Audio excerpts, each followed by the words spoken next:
Suportado ni Committee on Public Order and Dangerous Drugs Chairman Senator Ronald Bato de la Rosa ang bagong kampanya ng Department of Interior and Local Government o DILG kontra illegal na droga na bida o buhay ingatan droga'y ayawan.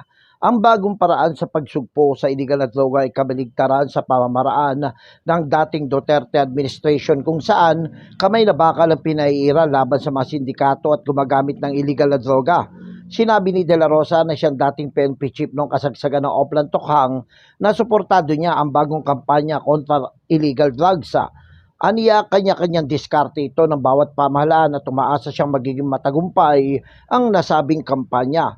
Pero hirit ni De La Rosa na isabay rin sana sa kampanya ang pagbabawas sa demand at supply ng illegal na droga at hindi lamang tumutok sa iisang aspeto ng mga aktibidad na pwedeng pagkakabalahan para makaiwas sa droga. Sa ilalim ng bida na bagong kampanya ng kontra illegal na droga na inilunsad ng DILG, sports at youth programs ang bibida, kasabay ng pagpapaigting sa rehabilitasyon ng mga drug users. Ako, si Jojo Sikat, walang inaatasang balita.